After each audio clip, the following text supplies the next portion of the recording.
Hello, everybody, and welcome to the Together We Grow podcast. My name's Paul. And I'm Tamer. This is episode 38. And in this episode, we're going to talk about what we would do differently if we start our business again.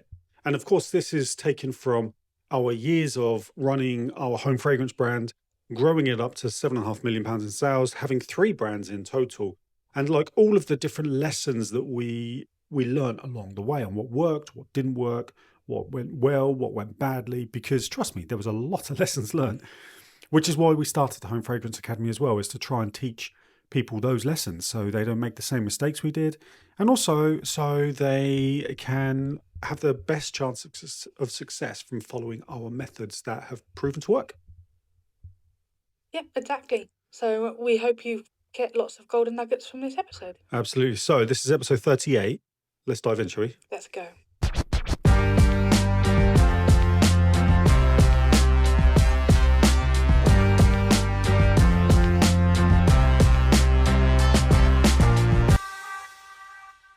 Okay, cool. So it's been a couple of weeks now, actually, a few weeks it feels like, since we actually recorded the last episode. It has. We've planned to do it, but then things have cropped up, and then we had issues with our internet and things like that as well. Yeah. So we had a few stumbling blocks along the way there. Yeah, it is. But we also have like a big life event at the moment. We're currently in the process of moving across to Cyprus. Yep. Which is really exciting and also really scary at the same time. Yeah, exactly. So we've been backwards and forwards there. We've got a place over there now, and we need to make sure that we can run our business completely seamlessly from there, so we can teach people everything and continue to do that. And it turns out, actually, it's really good over there. Internet access is fantastic, much better than here. And also it's quite motivating and inspirational for me when I'm sat there at my desk, and my desk happens to be our garden table overlooking the hills of Paphos. You know, it's just so much better than here. It's a bit better than the grey wall, isn't it? Yeah. So that inspires me and stuff. So I really feel like the Home Fragrance Academy is going to kick on and do some really good stuff for our students. And I think people are going to learn a lot. And I think we're going to help a lot of people run a business that they are very proud of, that pays them a wage, that grows, becomes profitable, and fulfills all the dreams that they want. Exactly that. And I think we're going to be able to achieve that. And it might sound silly, moving to another country will do that, but I think it does, because it breaks that habit that you fall into. It's at the moment we have this habit. We wake up every day, we come into the office, we do the stuff we need to do, we're done. Where over there, it's new, it's different, it's a new place, there's new things. And we're going to carve out a new routine, and it will just be such a relaxing place to be as well. Yeah, exactly. That's right. So that's what we're aiming to do. And I guess, one way to look at it is, for people listening to this, is we've gone through the process now of what people are now doing, which is we've started a business, we built it up, learned a lot of mistakes, did things that worked very well, built up to a point where someone wanted to buy it, they've bought it from us. It's now just us two sort of doing a passion project, which is actually earning a good income as well, whilst helping lots of people. And now we're sort of emigrating to somewhere nice, a nice warm climate. That's quite aspirational for a lot of people. It is, yeah. And I think that whole process, we can teach people how to do that. And I'd like to think that people can really get inspiration for what we're doing and really like kick on to fulfill their dreams. Now, I'm not saying these people that listen to us want to move abroad or anything like that, but whatever your sort of dream is, whatever your goal is, what you'd want to achieve, you can absolutely do it. It's just having those systems, processes in place, really knuckling down. And when I say knuckling down, people listening to this are working incredibly hard, but it's just putting that energy in the right places. Yep. And then building something which is sustainable, which is profitable, that you can then grow to whatever you want it to be. Your dream might just to be work from home, selling your products to pay your wage and have a really good income. That is a wonderful thing that's freedom. That's what a lot of people want. And I just really hope that people that follow us and listen to our content can like take inspiration from what we're talking about and know that it is possible when you've got systems and things to follow. Yeah, and we'll be able to help you along the way with doing exactly that, point you in the right direction of what systems to follow and what processes to put in place as well. Yeah, I like to think so anyway.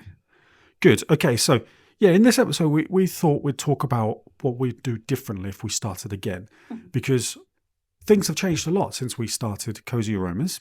Yeah, and that's a comment that we get a lot as well, isn't it? That, oh, you started your business so long ago that it's not as relevant anymore. Yeah, I understand that as well, but let's not forget that in 2021 we started Craft HQ. That was a big success.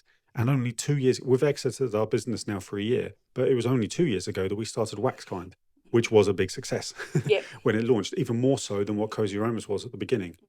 And now we're working with lots of people as well, aren't we? And their businesses they're getting success. Yep. You know, we have our Home Fragrance Academy. It's the same principles of how to grow a business. That's becoming successful. So, yeah, it might, if you just take the face of it and think, oh, you started 8 years ago, it's different now, then okay, fine. But, you know, as a business owner, you learn, grow, and adapt. And if you look at our full journey, you can see that actually things have, the launches that we've had since that first one have actually been more successful. Yep. So I think it's, and the only reason because of that is because we've learned from what we've done, tried different things, adapted, built systems to help us sell things, and then there we go. So, yeah, but when we did first start Cozy Aromas, there wasn't a huge amount of competition. No, there wasn't really, was there? And we didn't have any sales systems or anything like that. We just knew that we needed to have a no-brainer offer. We knew that we needed to have a community of people and that we needed to pump ads. And that's what we did. And that's how we grew. And then over lockdown and stuff, when the competition went through the roof, you have to change and adapt and you have to outmarket these people. And that's what we did. And then when we launched Craft HQ, we had a whole different method of doing things. That's a whole different demographic as well, wasn't it? Yeah. And then when we launched Waxkind, that was a whole different, even though it's a home fragrance company, we were doing wholesale. So we're going after B2B instead of direct to consumer. Yeah. So it's very different. Yeah, it's very different, So actually. you learn and adapt on how to do different launches. And like now as well with Home Fragrance Academy, we're going after the same people as what we would when we had Craft HQ. Yep. Yep. The same demographic, the same customer base. So, but it's different, you know. We the type of content we need to output is different. We're not trying to get you to buy a nice product for your home. We're trying to get you to become a member, to buy an educational product from us to grow your business. So it's different. Yeah. And I think that's it. Is the way you can like adapt this to your business is every product you launch, every seasonal product, limited edition thing. They're all different. They're all different times a year. They're going to have different angles and all this kind of stuff. So whilst we're talking about different business launches in your business, if you're listening to this, it's about the different products and the different campaigns you can have where they'll all be different. That's a good way of putting it, actually, isn't it? Hmm. And the good thing about especially Home Fragrance Academy now is we're in a niche, aren't we? Yeah. And that's something that's very important to do nowadays, is to niche your business down as much as you can. Exactly. So if we were to start again, then yes, there's 5 points that we want to talk about. And the first one is niching down and having a stronger pre-launch. Now, we talk about this a lot to our customers, our students, about creating a niche. Now, if you have a home fragrance business at the moment, okay, you're listening to this and you're struggling to grow, you're struggling to get your sales, and you know the things are ticking along, you're not really profitable, you're not paying yourselves or anything like that. Just really think about something now. Who is it you're targeting? Are you targeting women that love home fragrance? Are you targeting women that like, or people that like luxury products? You know, That's not really an audience. that's not a niche, is No. it? So if your products are the same fragrances, named the same as everybody else, and you're selling the same snap bars and the same things that look the same as everybody else as well, and you're targeting just such a broad audience, you're going to find it incredibly difficult to grow. Now, and that's not to say you can't, you'll just find it hard because it's so competitive in that particular space. Whereas everyone's building the same stuff. Nobody's really building a brand and a community that people like surround themselves around and follow because they have no reason to. If you sell a baby powder wax melt, then there's nothing saying that your customer couldn't just go to someone else that sells the same product, because they're not you haven't really created a brand or a product for that particular demographic. You've literally just created the same product as everybody else, and you haven't given them a reason to stay loyal to you and your business. Exactly. So, and I'm not saying you need to like scrap everything and start again, but I would implore you to do a bit of an experiment on a launch. Okay, think about something you are deeply passionate about yourself. I use the example of reading. You love reading stories and things like that. And so let's say you love reading and you are passionate about different books and things like this. You could create a collection of products which is aimed at people that love reading. Yeah. So it could be that it's to have these are things to have on in the background whilst people are reading, or they could be themed around books. So you're a Harry Potter fan. So if you created a range of wax melts, a collection, let's say 6 wax melts or 4 wax melts to make it easier, that each one of those is based on each house within Harry Potter. Yep. Yeah. And, it's themed up to look like it. The names are all mystical and whatever. And you branded that up for Harry Potter lovers. Then on Facebook or on Instagram, you could then go to fan accounts, that are Harry Potter fan accounts, start engaging with their followers, following them. And everyone that follows you back, you send them a message and say, really love blah, blah, blah, your latest post. You have to personalize it to them. I have just launched a range of Harry Potter home fragrance products. This collection is flying out the door. I've only got 150 of them available. It's currently sort of at a reduced price. However you word it, I'm just spitballing here. Here's a link if you're interested. Not too salesy, but personalized. Yeah. That is putting your product in front of someone that you know are going to be interested in it. Yep, somebody that is the target audience. And then on Facebook, you can create an ad, which is a retargeting ad that just targets everybody that have engaged with your profile in the last week, because it's relevant to this Harry Potter thing.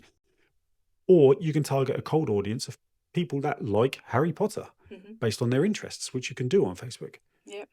And then all of a sudden you're putting your products in front of people that like Harry Potter. And you can change the age and the demographic as well. So it's, women over 35 that like home fragrance products that also like Harry Potter. Yeah. So you're not going to be targeting children then, are you? You're Exactly. going to hit the right audience. And I think if you spend a couple of months building up an audience around a niche like that, just see what that does. And I'm certain that will outperform any kind of campaign that you do trying to target anyone and everyone.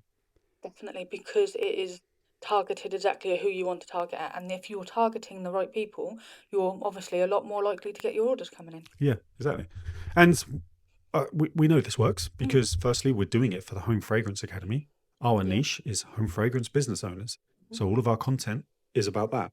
If you listen to this, you might well have had a DM from us, which is Tamer reaching out to you to start engagement and start conversations. That's what we do. We practice what we preach here and it works. We're building an audience around a particular niche. Now, we did that with Craft HQ. It was the same kind of audience, really, that we were building that niche around. Yeah. And then once we were really building that out, we then targeted people that were hobbyists that perhaps hadn't even thought about starting a home fragrance business. So we created starter packs for them.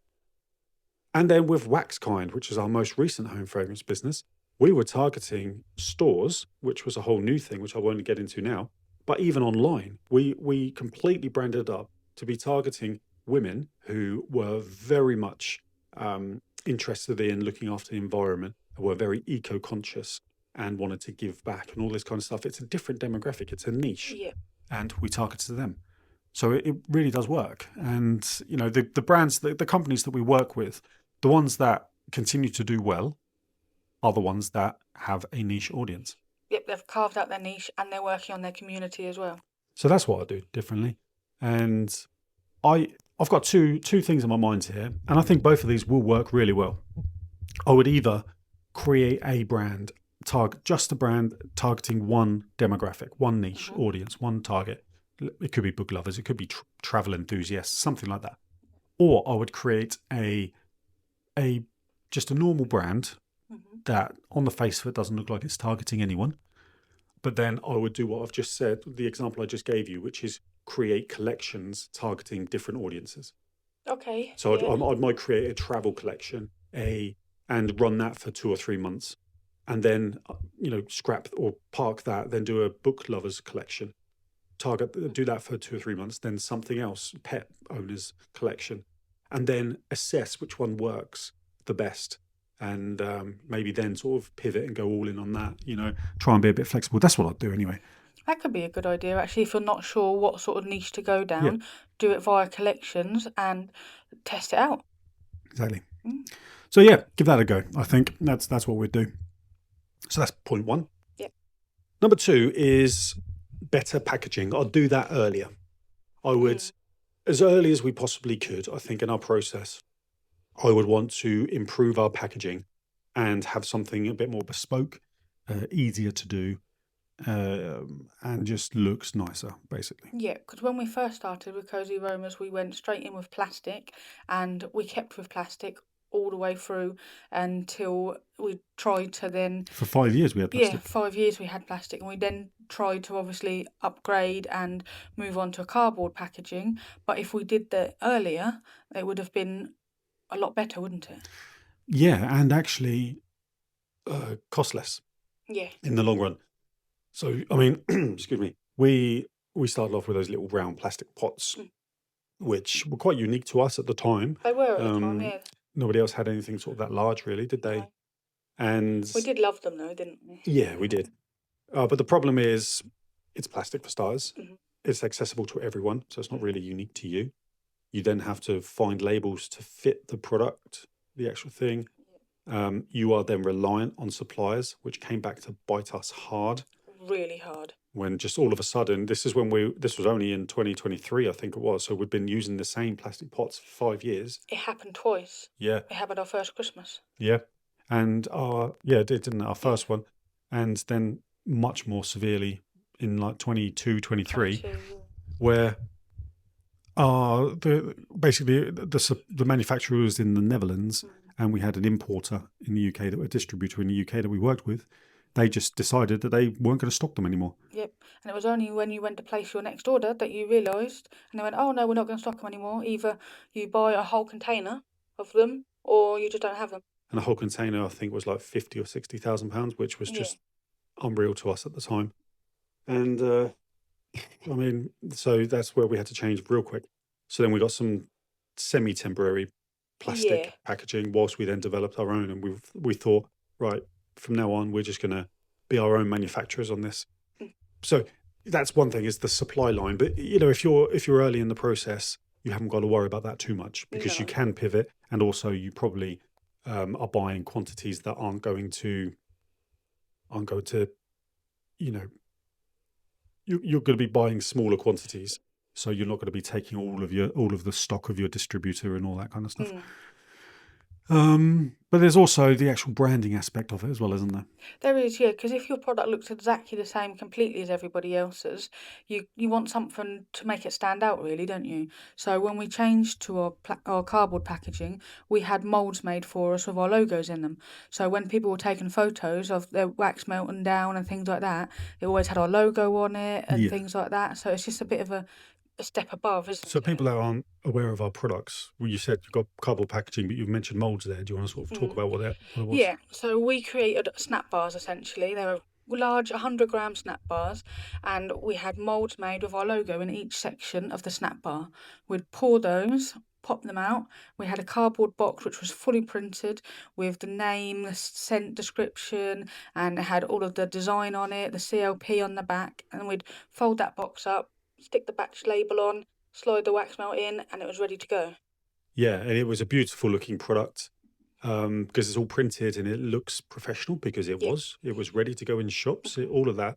It's very sort of Instagrammable, if you like. It was and like you say, if you snapped off a piece of wax, put it in the melter, as it's melting down, you got the Cozy logo on there, and it was every part of it was completely unique to us. Yeah, which is what we wanted, wasn't it? We wanted it to stand out as being, no matter whether you saw the wax or the box, you could see it was our product. Yeah. If it's unique to you, people can't copy it. And over time, it builds brand value as well. And ultimately, if it's of interest to you, it can help to build the value of your business as well, because you are your own manufacturer. You're not relying on third-party people to supply these products to you. No. You're working directly with a manufacturer who'll just make whatever you want. So yeah, Obviously, over time, we did have people that replicated the style and things yeah, of the packaging and using the cardboard and stuff like that, but they never look exactly the same, do they? no, that's right. Yeah, so better packaging, and that's what we did with. So when we first launched Cozy, it was cheap as anything, plastic and all this. When we launched Craft HQ, bear in mind this was just fragrance oils. Now all of the suppliers we worked with, they were just like crappy cheap bottles with just like a really wonky black and white crappy printed label over the top, basically. Yeah. Which is fine because it's fragrance oil, but we just wanted to be that little bit different. These were unique oils that we were offering anyway. So we had actually really nice looking bottles, quite thick, nice quality bottles with a nice proper branded colour label over the top as well. It just looked nice, didn't it? Yeah, it did. We had a whole branding theme, didn't we? Yeah. And we had a whole palette of colours and everything that we worked with, and we made sure that everything was cohesive, wasn't it? Everything was looking the same, and all of our labels were really nice texture as well, weren't they? They weren't just really thin labels, they were quite thick labels on our packaging and our products as well. So we kind of wanted to make sure that everything looked like all as one, didn't we? We wanted it to stand out. Yeah. And with Wax Kinds, we did it off the bat. We had nice, beautiful cardboard packaging with the molds with Wax Kind written in there as well. So it was all branded. Now, of course, we had a bit, because of our business, we had a bit more budget to play with to do that. Yeah. And you might not have that yet, but I think, when you are starting to get a bit of profit in your business, I would implore you to try and do that as early as you can. Really create yourself some nice, beautiful, unique packaging, because it will stand the test of time, and it will certainly help you be unique and grow. Fits in with that niche thing that we've already spoken about. Yeah, it's a proper investment, isn't it? Yeah. So that's number 2. Number 3 is I would increase our prices sooner, and I think this is something that everybody struggles with. Yeah, pricing is something that I talk to a lot of people about, and they're never sure exactly how to price, because I think quite a lot of people worry that people aren't going to buy their products if they charge what they should be charging. Yeah. And people also worry that, somebody else down the road sells at £1 cheaper, that sort of thing as well. So, but getting your pricing right is really, really important, and that's something that you've always been good at, hasn't it? Well, I don't know, but I've just been aware of the numbers. I still, there was a time in Cozy Romans where our wax melts are 100 grams, and they were £5. So they're already a bit more expensive than most people, but we're building that audience, and we're doing all the things that we teach people to do now, and it works, okay?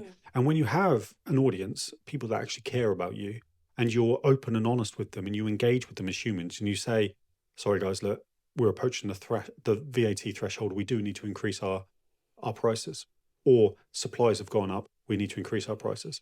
Every bloody thing in the world has gone up over the past few years. Yeah. So you need to increase your prices. Otherwise, what are you doing it for?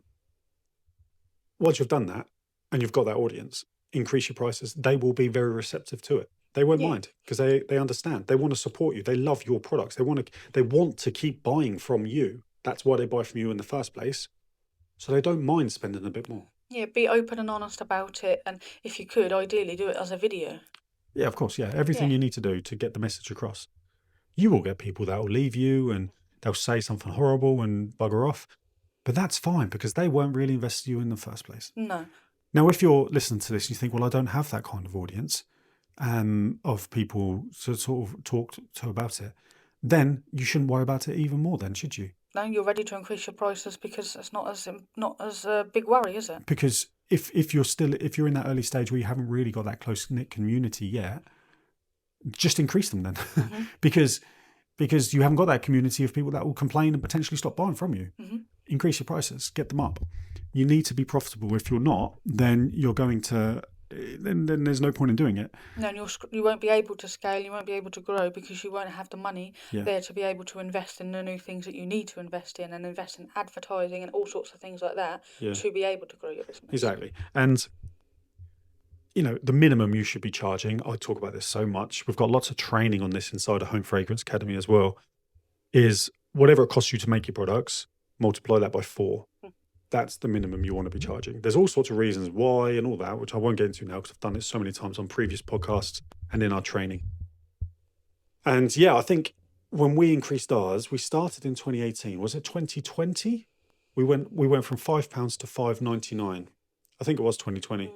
Yeah, because we had a couple of people working for us. But we were open and honest with our audience and everything. We were petrified of it, but turns out they didn't mind. Yeah. Because we didn't just increase it overnight. We let them know it was happening. We said, sorry guys, this weekend we've got to increase our prices. So then what happens? You get a little influx of orders because people want to get before the price increases. Exactly. But then you actually find that you have some really, really supportive people. This actually happened to us where when you increase your prices on the Saturday, they would then place their order with the higher prices. Yep, because they wanted to show their support for you as well, don't they? They want to get behind your business, behind your brand and behind you. Yeah. What you need to really understand here is that it's this, when you build a brand that's community focused, it's not dependent on price. People don't care. Of course they do. They want good value, but the price isn't the main thing. No. They're there because they obviously love the products, but they've bought into your brand. They've bought into you, and they understand things increase more so this now than what they ever did. They understand that things increase, so it's not an issue. It really is not. And you just need to bite the bullet, but be open and honest with people. Let them know in advance that it's going to happen at some point soon, or give a specific date, and follow through with it. You know, people will still order from you. Yeah, just make sure you're building that community and that brand, and they'll stick with you. Yeah, exactly. So yeah, that's all about increasing prices sooner. Try not to delay it too long. The longer you delay it, the worse it will be, basically. And you'll feel much better when you do. Yeah. Okay, so number 4 is hire and fire faster. That's a good point. Hiring in people is quite scary, actually. Yeah, it is. Isn't it? Very scary. It is very scary, and I know a lot of people that really could do with hiring people in, but they're just too afraid to go ahead and do it. Yeah. Firstly, if you're going to hire people in, I would always recommend hiring people into production, dispatch, things like that. Don't hire people for your first employees. Don't hire people to do sales and marketing and things like that for you in-house. That's better run by yourself. That's better run by yourself, directed by yourself, because nobody's going to care as much as you do about sales and marketing. If you feel like you're not very strong on it, then you talk to us and we help you become strong on it. We either do some of the campaign work for you, which I'm doing at the moment for lots of people, which is emails, getting those set up for people, and then pass the baton over so then they can follow the processes. Whatever it is, you know, we help people all the time with their marketing and training them how to market properly. But hire people into the production roles. It could be part-time. There's a lot of people out there who have childcare and they can only work for 3 hours every Monday, Wednesday and Friday. Yeah. That's fine. It gets you used to having employees. But I think in future what I'd do is I'd hire faster. Because there's often a time where we're like, oh yeah, we really could do with someone else. And then Nathan, who was our ops manager at the time, he's like, yeah, we could do with an extra pair of hands. And then I'm like running the numbers and I think about it for a few weeks. And it's like, oh God. Then it gets to a point where you're like, oh shit, I do need to actually hire someone now. Yeah. So yeah, I'll do that a bit quicker. And obviously that comes with experience and over time. You know, once you get more confident with hiring people, you understand your business and the ups and downs and all of that. Yeah. Over time, you naturally know when is the right time as well, when you need it, when you don't need it, and you kind of just do what you have to do. Yeah. And then firing as well. I say fire. I only said fire because that rhymes with hire. But I mean, it's just like, it could be anything. It's letting people go. It's making redundancies.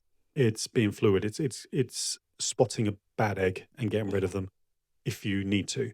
And, you know, let's not be around the bush here. This type of work that we're offering people is low skilled work. It's typically minimum wage or there or thereabouts kind of work. Yeah.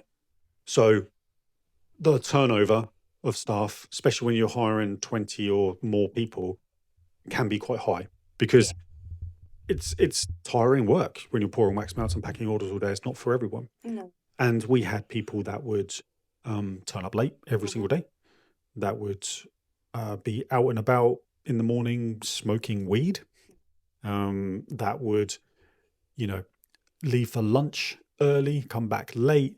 They would pack up all of their bags at, we left off at 4 o'clock. So at 10 to 4, they were then getting ready to leave. And you're like, oh, there's just little things like that which really grind on me, and I'm really ultra aware of. And you'd also have we had people in the company that would, if they're upset with something, they wouldn't try and raise it with their team leader or raise it with us or anything like that. They would then moan to other people in the group. Then those people would then sort of feel that and then start moaning. It's like a bad apple that just Yeah. spreads and it's just rotten, and it makes everyone else rotten. And before you know it, you've got a toxic workplace.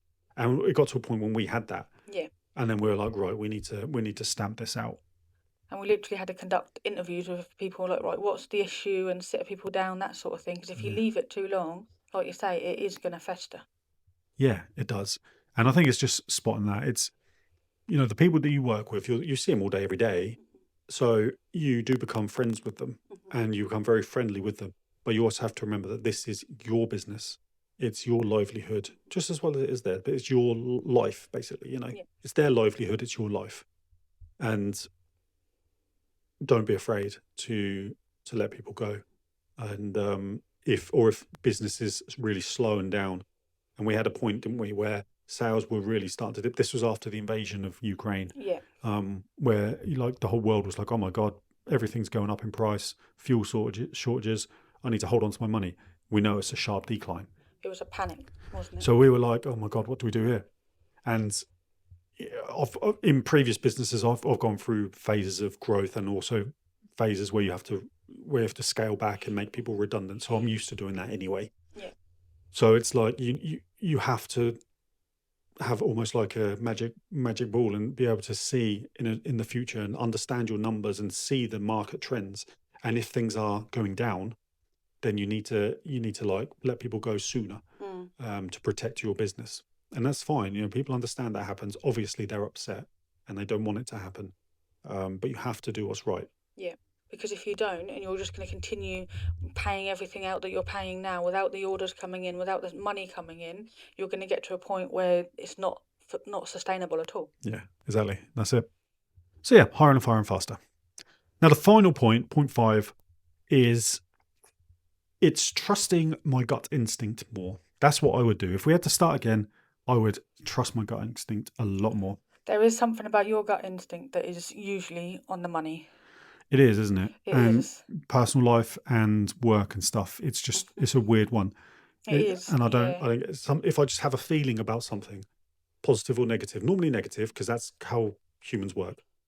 It's like, I don't know if this is going to work. I think this might happen. I think we're going to struggle with this. And then it's just strange how that ends up happening. Yeah. So when you do say, oh, I've got a gut instinct, it's like, oh gosh, what's happening? Yeah, What's but going to happen? It's not like a magic thing, of course, but I think it's what it is. It's just that experience of, let's say with Cozy Romas, having that for 6 years, knowing how people receive things and how your marketing works, what products they like, what fragrances they like. So then if we're like, have a product launch one weekend and we've been building this product up and I thought, I don't know, I just don't think this is going to go too well. It's not just a generic feeling I have. It's because I think in the back of my mind, subconsciously, I know how those kind of products are received by people, and that kind of stuff. Plus also my brain works differently to a lot of people, positively or negatively, take your pick. But I just think about things so differently and So deeply. very deeply and differently. And yeah, I think sometimes you do have to really listen to your gut instinct and make decisions on that. You should always be data led, Yeah. always. How are ads performing? All numbers, basically, all your numbers you need to have right, and you need to be tracking those. But sometimes it's just a feeling you have where you're like, I don't know if this is going to work. I don't know if this is the right decision. And I think what I do is just like act on that sooner. Just trust myself more. Yeah, well, I suppose that's what it comes down to, isn't it? Trusting yourself. Yeah. And trusting where you are at the time and that you've done, follow all the data and everything like that. But you know your business, you know your customers, you know what they actually want. So listen to yourself, Yeah. trust yourself. Yeah, exactly. That's it, isn't it? Yeah. Cool. So there we go. That like 5 things that we do differently. If we had to start again, we would focus on a niche target market, have better packaging earlier, increase prices sooner, if we needed to. That is not sit on them, hire and fire much quicker than what we did, and then trust the gut instinct more. So very, very important points there. Yeah. That hopefully everybody will be able to take something from and action within their own business themselves. Hopefully so. I mean, that's just a little discussion, wasn't it? So I hope that was useful to some people. I hope you enjoyed listening to that. That was podcast 38. Reach out to us. If you're watching this on YouTube, leave a comment below, subscribe, do all that good stuff. If you're listening to it on Apple or on our website or on Spotify, leave a review, please, because that's always good. But also follow us. Go to Home Fragrance Academy on Instagram. Give us a follow. Give us a message. Just get in touch with us. We'd love to have a chat with you and talk about your business. Definitely would love to get to know you and your business and be able to help you in the future as well. We would. So thank you everybody for listening, and we'll speak to you soon. See ya.